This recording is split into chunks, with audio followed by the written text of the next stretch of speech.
अस्सलामुअलैकुम dear students. पिछला जो लेक्चर था उसमें हम यहाँ तक पहुंचे थे कि इलेक्ट्रोमैग्नेट और परमानेंट मैग्नेट के दरमियान हमें कंपैरिजन करना था। तो वही कंपैरिजन हम यहाँ पे करेंगे इलेक्ट्रोमैग्नेट और परमानेंट मैग्नेट के दरमियान। सबसे पहले अगर हम इलेक्ट्रोमैग्नेट की, वो तो आपने उस लेक्चर में मैंने इलेक्ट्रोमैग्नेट भी एक्सप्लेन किया और परमानेंट मैग्नेट भी बताया कि किस तरीके का होता है और किस किस मटेरियल का बना हुआ होता है, बनाते हैं। अब इलेक्ट्रोमैग्नेट में पहला पॉइंट अगर हम बोलेंगे कि इलेक्ट्रोमैग्नेट एज मैग्नेट तब बिहेव करता है जब हम उसमें से करंट पास करते हैं, जब हम उसमें से, और अगर करंट को हमने कट किया तो वो उसका मैग्नेटिज्म लूज हो जाता है। तो यहां पे मैं बताऊंगा इलेक्ट्रोमैग्नेट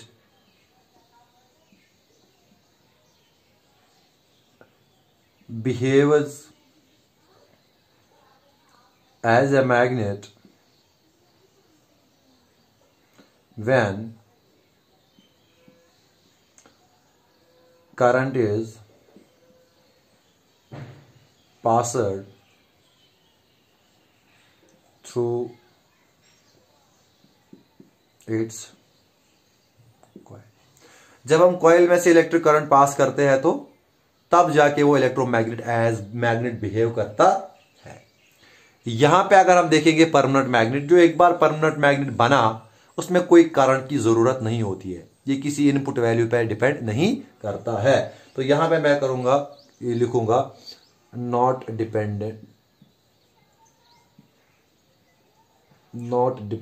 ऑन करंट। क्लियर। दूसरा मैं यहां पे बताऊंगा लूजेस मैग्नेटिज्म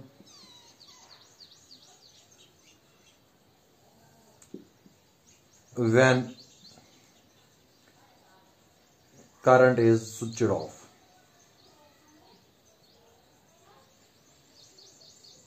यानी ये टेम्पोररी होता है।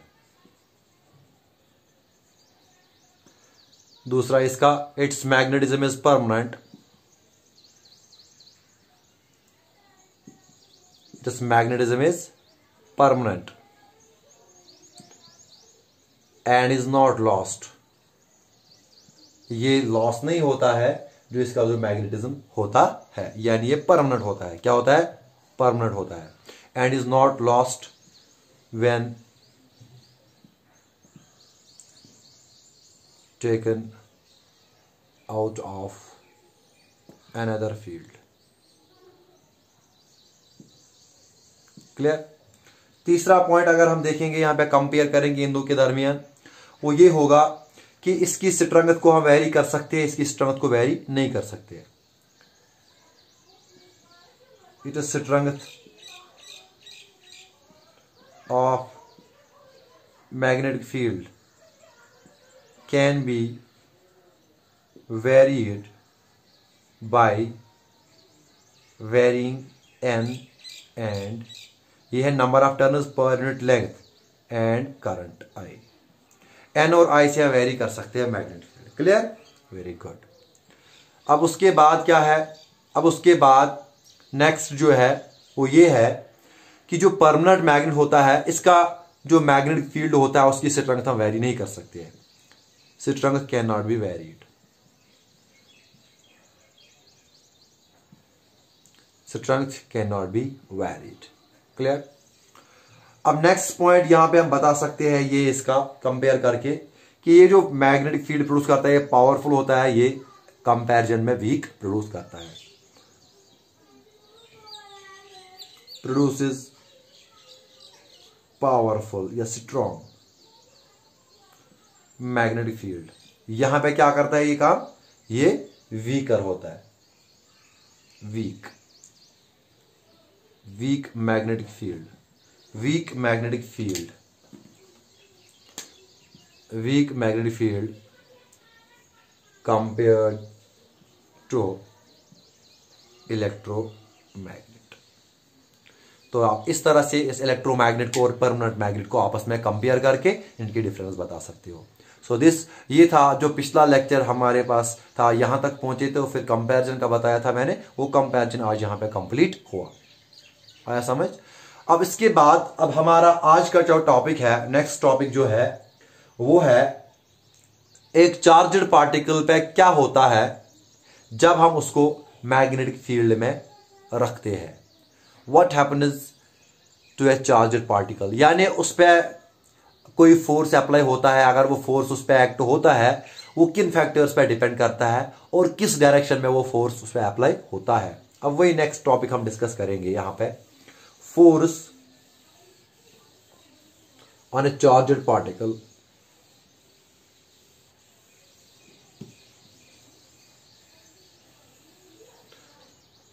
तो टॉपिक है आज force on A charged, force on A charged particle, लेकिन किस में से, जो मूव करता है मैग्नेटिक फील्ड में, moving in a magnetic field. देखो अब जो फोर्स जो होता है per unit charger on A charger particle, यानी अब हम कोई मैग्नेटिक फील्ड लेंगे, उसमें हम चार्जर पार्टिकल को डालेंगे जो मूविंग चार्जर पार्टिकल है, उस पर फोर्स एक्ट होता है मैग्नेटिक फील्ड की वजह से। वो किस तरीके का फोर्स एक्ट होता है अब मैं बताता हूं पहले आपको कि चार्जर पार्टिकल पे फोर्स अप्लाई क्यों होगा, क्यों एक्ट होगा। उसका रीजन ये है, देखो अभी तक हमने पढ़ा जब हम एक वायर में से करंट को पास करते हैं तो वायर क्या करता है, प्रोड्यूस मैग्नेटिक फील्ड।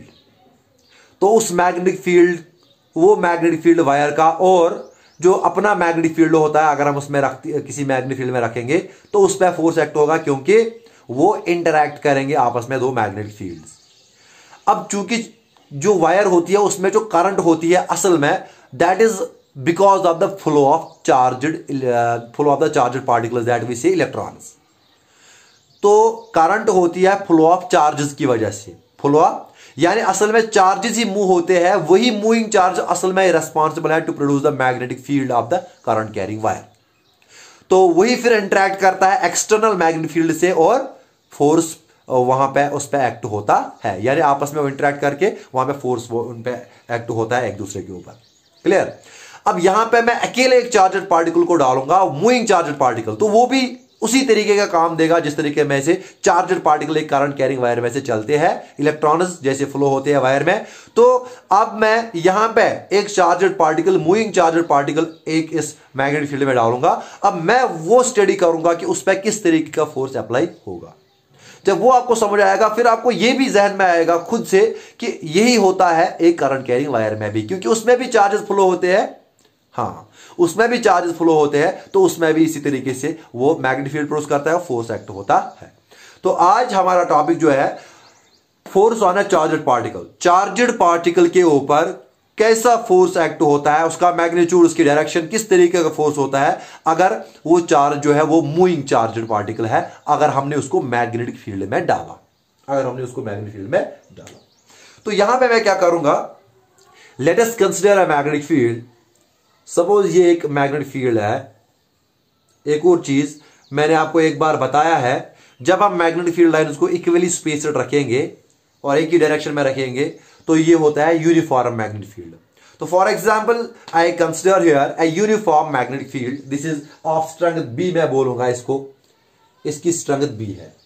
तो मैंने एक मैग्नेटिक फील्ड यहां पे लिया, ये एक रीजन है, ये मैग्नेटिक फील्ड रीजन है, यहां इसमें मैग्नेटिक फील्ड है लेकिन उसकी स्ट्रेंथ है, शाबाश, बी, उसकी स्ट्रेंथ है बी। अब एक्सपेरिमेंट्स क्या शो करते हैं कि जब हम एक चार्जड पार्टिकल इसमें मैग्नेटिक फील्ड में डालेंगे, मूविंग चार्जड पार्टिकल, क्योंकि हमें पढ़ना है मूविंग, जब हम कोई मूविंग चार्जड पार्टिकल इस मैग्नेटिक फील्ड में डालेंगे तो क्या होता है, उस चार्जड पार्टिकल पे फोर्स एक्सर्ट होता है, उस चार्जड पार्टिकल पे फोर्स एक्सर्ट होता है इस मैग्नेटिक फील्ड की वजह से। और वो किन फैक्टर्स पे डिपेंड करता है वो भी हम अभी देखेंगे। तो इसका मतलब सपोज करो मैंने यहां पे एक चार्जड पार्टिकल सपोज करो है मेरे पास, मैंने इसको यहां पे इस डायरेक्शन में डाला v वेलोसिटी के साथ, तो इस पे फोर्स एक्सर्ट हुआ। तो इसका मतलब मैं यहां पे लिखूंगा whenever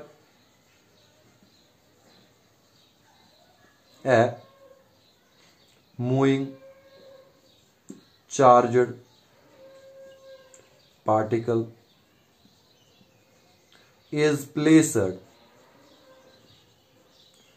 जब भी हम कोई मूविंग चार्जड पार्टिकल प्लेस करेंगे इन ए मैग्नेटिक फील्ड, जब भी हम मूविंग चार्जड पार्टिकल किसमें डालेंगे, मैग्नेटिक फील्ड में, तो क्या होता है, force is exerted on it। तो इस पे क्या होता है, इस पे फोर्स एक्सर्ट होता है। अब ये फोर्स किस फैक्टर पे डिपेंड करता है और कितना फोर्स होता है, मैग्नीट्यूड इसका, वो हम अब यहां पे देखेंगे। अब यहां पे जब देखेंगे factors influencing magnitude of force,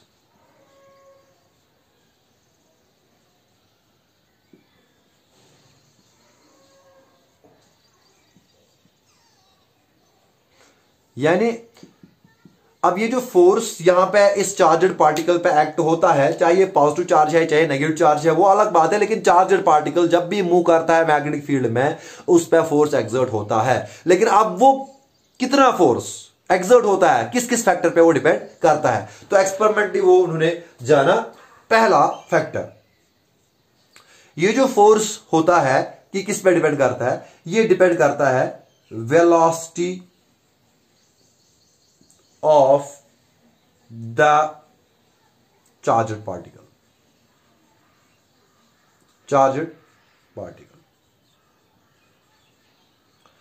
पहला फैक्टर जिस पे फोर्स डिपेंड करेगा, यानी ये मूविंग चार्ज है मैग्नेटिक फील्ड में, इस पे कितना फोर्स एक्ट होगा, वो डिपेंड करता है कि इसकी वेलोसिटी कितनी है, किस वेलोसिटी से ये मूव कर रहा है, इसकी स्पीड क्या है, किस स्पीड से ये मूव कर रहा है इस मैग्नेटिक फील्ड में। तो पहला फैक्टर है velocity of the charged particle. अब क्या ज्यादा वेलोसिटी होने से ज्यादा फोर्स होगा या कम वेलोसिटी होने से ज्यादा फोर्स है, उसके लिए एक रिलेशन देखी गई है, ऑब्जर्व की गई है कि ये जो फोर्स होगा ऑन चार्जड पार्टिकल, अगर इसको मैं एफ रखूंगा, सपोज करो मैं इसको रखूंगा F force on charge particle, it has been found that it is directly proportional to the velocity of the charged particle.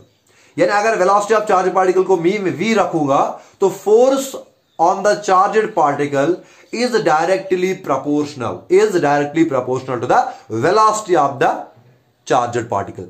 तो इससे आपको यह पता चलता है कि जब velocity of the charged particle ज्यादा होगी, तो फोर्स भी उतना ही ज्यादा एक्सपीरियंस वो करेगा। कम वेलोसिटी होगी, कम फोर्स उस पर एक्सर्ट होगा। ज्यादा वेलोसिटी ज्यादा फोर्स, कम वेलोसिटी कम फोर्स, यही मतलब होता है कि velocity force directly proportional to velocity. तो पहला factor velocity of the charged particle, इस पे ही डिपेंड करता है। अब दूसरा फैक्टर जो ये है वो ये है, यहां पे लिखूंगा मैं दूसरा फैक्टर ये देखा गया, अब अगर strength of the magnetic field में बढ़ाऊंगा तो फोर्स बढ़ जाता है, अगर strength of the field magnetic field में कम करूंगा तो फोर्स कम होता है। तो इसका मतलब ये strength of the magnetic field पे भी ये डिपेंड करता है। तो दूसरा जो फैक्टर है, it depends on strength of magnetic field.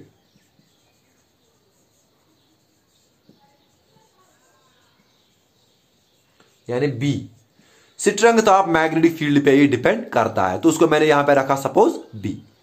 Relation क्या है इनके दरमियान, ये जो फोर्स ऑन चार्जड पार्टिकल है, it is also found that it is also directly proportional to the strength of magnetic field. यानी अगर मैग्नेटिक फील्ड की स्ट्रेंथ को मैं डबल करूंगा, फोर्स डबल होगा, हाफ करूंगा, फोर्स हाफ होगा।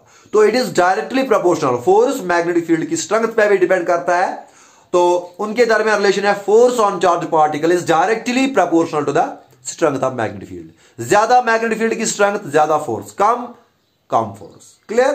तो ये था दूसरा फैक्टर जिस पे डिपेंड करता है। इसी तरीके से तीसरा फैक्टर जो है जिस पे ये डिपेंड करता है वो है चार्ज।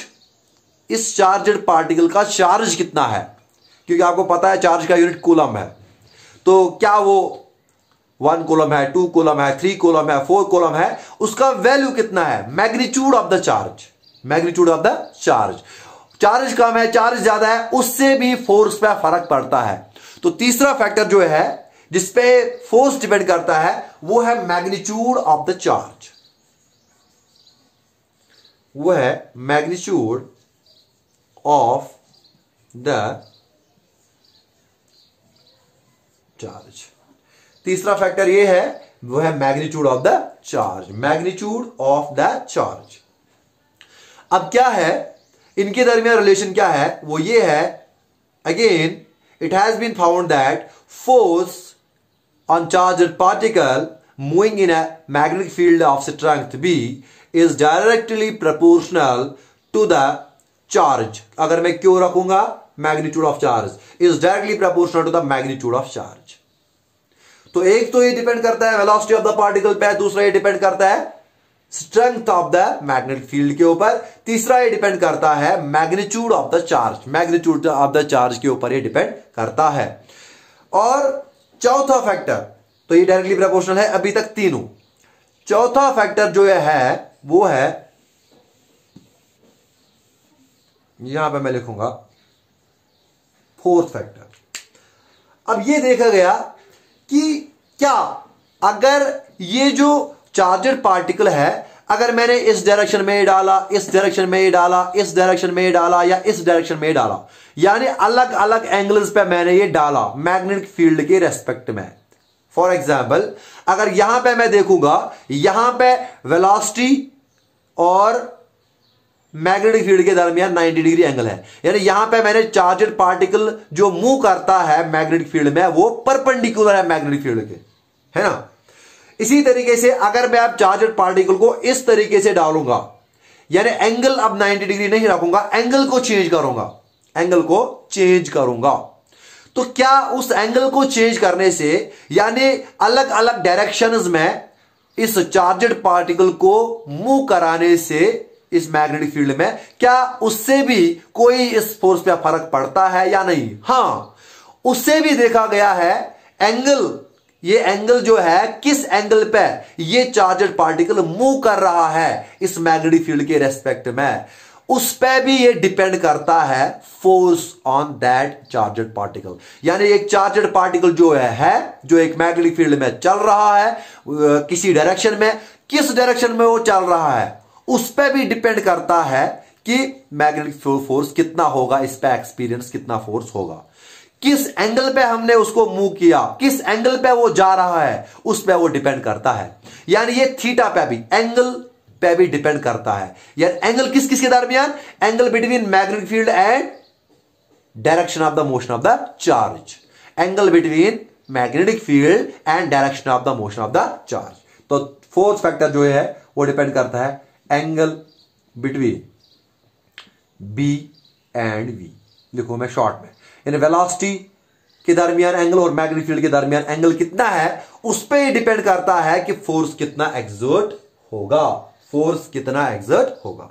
अब आपको यह देखना है कि अब किस एंगल पे ज्यादा फोर्स होगा, किस एंगल पे कम फोर्स होगा। ये कैसे इन्होंने ये किस पे डिपेंड करता है, यानी कैसे इन्होंने ऑब्जर्व किया, क्या ऑब्जर्वेशन इनको वहां से मिली। देखो इन्होंने देखा जब हम इस चार्जड पार्टिकल को मैग्नेटिक फील्ड के परपेंडिकुलर मूव कराएंगे, जब ये चार्जड पार्टिकल मैग्नेटिक फील्ड के परपेंडिकुलर डायरेक्शन में मूव करता है उस वक्त जो फोर्स था वो था मैक्सिमम, वो था मैक्सिमम। तो यहां पे मैं लिखूंगा maximum force, maximum force when V perpendicular B. Clear, समझ आया? Very good. दूसरा इन्होंने देखा जब हम इसको इसी डायरेक्शन में डालेंगे, शाबाश, जिस डायरेक्शन में मैग्नेटिक फील्ड है, यानी अगर एंगल जीरो है, अगर एंगल जीरो है यानी वेलोसिटी पैरेलल है किसके, मैग्नेटिक फील्ड के। इन दो के दरमियान एंगल अगर जीरो है, मैग्नेटिक फील्ड और वेलोसिटी के दरमियान एंगल जीरो है, उस वक्त फोर्स भी देखा गया वो जीरो है, फोर्स चार्ज पे जीरो है। तो यानी मैं ये बताऊंगा zero force when V parallel B, यानी जो एंगल होगा वो होगा 0 डिग्री। क्लियर? तो मैक्सिमम फोर्स देखा गया कब, परपेंडिकुलर डायरेक्शन में, और जीरो फोर्स देखा गया जब ये पैरेलल जा रहा है, जिस डायरेक्शन में ये मैग्नेटिक फील्ड है, अगर उसी डायरेक्शन में चार्ज जा रहा है तो फोर्स जीरो इस पार्टिकल पे। क्लियर? Very good. अब इसके बाद अगर मैं आपको ऐसे बताऊंगा कि यहां से यहां तक ये एक डायरेक्शन है चार्ज की, ये यहां से यहां तक, यहां पे मैक्सिमम फोर्स, यहां पे कम फोर्स, शाबाश, यहां पे मैक्सिमम फोर्स, यहां पे कम फोर्स, यानी जब ये चार्जड पार्टिकल हम इस एंगल की डायरेक्शन में मूव कराएंगे, इस एंगल की तरफ हम जाएंगे, डिक्रीज 90 से 0 की तरफ जाएंगे, तो फोर्स भी क्या होगा, डिक्रीज, क्योंकि यहां पे मैक्सिमम, यहां पे मिनिमम, 0। समझ आया? अब याद करो आप ट्रिग्नोमेट्रिक रेशियोज मैथमेटिक्स के, वहां पे कौन सा ऐसा ट्रिग्नोमेट्रिक रेशियो है जो 90 पे मैक्सिमम होता है और 0 पे 0 होता है? शाबाश, जो 90 पे मैक्सिमम होता है और 0 डिग्री पे 0 वैल्यू उसका होता है, वो कौन सा है? साइन। Very good. साइन 90 देखो वो होता है 1, साइन 0 होता है वो होता है 0। तो इसका मतलब ये जो फोर्स होता है एंगल पे डिपेंड करता है, ये trigonometric ratio sine of the angle पे डिपेंड करता है, क्योंकि हमें पता है साइन 90 जो होगा तो उसका मैक्सिमम वैल्यू होगा, तो फोर्स भी मैक्सिमम होगा। एंगल 0 है तो उसका वैल्यू 0 होगा, तो इसका मतलब फोर्स भी 0 होगा। तो इनके दरमियान जो रिलेशन है वो ये है, force is directly proportional to the sine of theta, sine of where theta is angle between, where theta is angle between किसके दरमियान, V एंड B, वेलोसिटी और इस मैग्नेटिक फील्ड के दरमियान एंगल ये थीटा है। समझ आया? यानी अगर ये है तो ये यहां पे थीटा है। क्लियर? इस इन फैक्टर्स पर डिपेंड करता है। तो there are 4 factors on which the force experienced by a charged particle moving in a magnetic field depends. Number first factor जो मैंने आपको बोला दैट इज वेलोसिटी या स्पीड आप बोलो चार्जर पार्टिकल की, दूसरा strength of the magnetic field, तीसरा magnitude of the charge, and fourth sine theta, angle पे, किस एंगल पे ये जा रहा है। अब इन सारे फैक्टर्स को अगर मैं एक ही एक्सप्रेशन में कंबाइन करूंगा तो क्या बनेगा, ये बनेगा force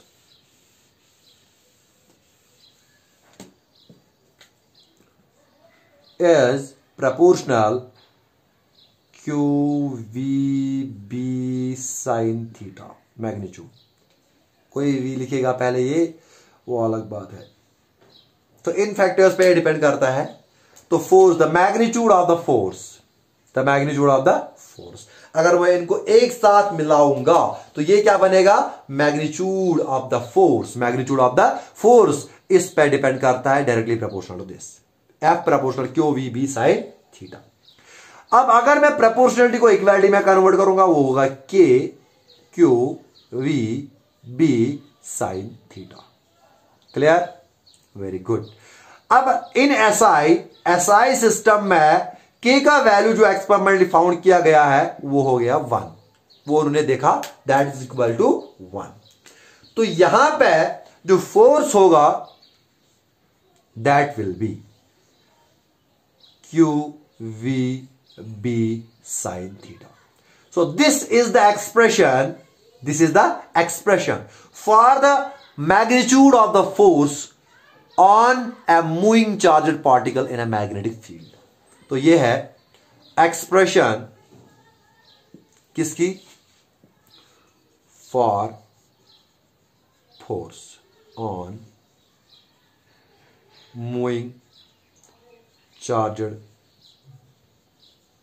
particle. Force on moving charged particle in a given magnetic field. Clear? तो ये है एक्सप्रेशन उसके दरमियान। अब इसके स्पेशल केसेस हम देखेंगे, स्पेशल केसेस में क्या होता है, तो उसके बाद हम देखेंगे directions. Clear?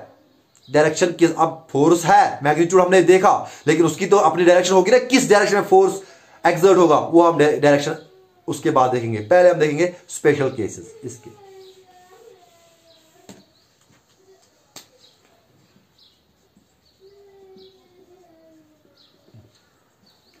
Case first, when theta is equal to 0 degree, when theta is equal to 0 degree, तो एफ क्या होगा, Q V B sine 0। Sine 0 क्या होगा, अब 0, तो क्या होगा, F is equal to Q V B, इसका क्या होगा वैल्यू 0, तो एफ क्या होगा, Q V B. And this is the maximum value of force. Maximum value of force जो ये चार्जर पार्टिकल एक्सपीरियंस करेगा इस मैग्नेटिक फील्ड में, that is Q V B.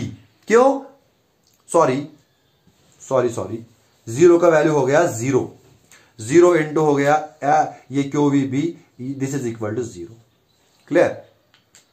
तो यहां पे निकला F is equal to 0, F is equal to, and this is the minimum value of force, this is the minimum value of the magnitude of force that a charged particle experience in this magnetic field. Clear? तो यानी अगर हम angle 0 रखेंगे तो force उस वक्त क्या निकला, 0। This is case 1। केस 2, अब केस 2 में क्या होगा, when theta is equal to 90 degree, जब थीटा होगा 90 डिग्री। क्लियर? तो वो जो फोर्स होगा वो क्या होगा, क्यू वी बी साइन 90। अब साइन 90 कितना होगा, 1, तो F is equal Q V B into 1, तो कितना हो गया ये, Q V B. And this is the value of force when the charged particle moves perpendicular to the magnetic field, and this value is maximum value. This value is maximum value of the force. ये maximum value of force है इस magnetic field में। Magnetic field जिसकी strength B होगी और velocity we होगी charge particle की, charge particle Q, उस पर मैक्सिमम फोर्स जो एक्सर्ट होगा उस मैग्नेटिक फील्ड में वो होगा क्यू वी बी। ये है मैक्सिमम फोर्स। क्लियर? बाकी वैल्यूज हमें पता है साइन के इन बिटवीन होते हैं, तो फोर्स का वैल्यू भी इन बिटवीन होगा। क्लियर? तो इसका मतलब यहां पे इफ, तीसरा ये है, इफ थीटा जो होगा अगर वो 0 से बड़ा होगा और 90 से छोटा होगा, 0 के बराबर नहीं और 90 के बराबर नहीं, तो फोर्स भी क्या होगा, वो होगा 0 से ज्यादा, वो होगा 0 से, लेकिन वो क्यूवीबी से कम होगा, क्योंकि क्यूवीबी जो है वो मैक्सिमम फोर्स है। क्लियर? आया समझ? तो ये थे मेन कंडीशंस कि फोर्स जो एक्सर्ट होता है एक चार्जड पार्टिकल पे जब हम इसको magnetic field of strength B में डालते हैं, जब मूविंग चार्ज को हम उसमें डालते हैं। So these are the factors on which it depends and the expression of the force, expression of the magnitude of the force, और ये थे इसके स्पेशल केसेस। अब इसके बाद डायरेक्शन ऑफ द फोर्स क्या होगी वो हम नेक्स्ट वीडियो में डिस्कस करेंगे। Thank you.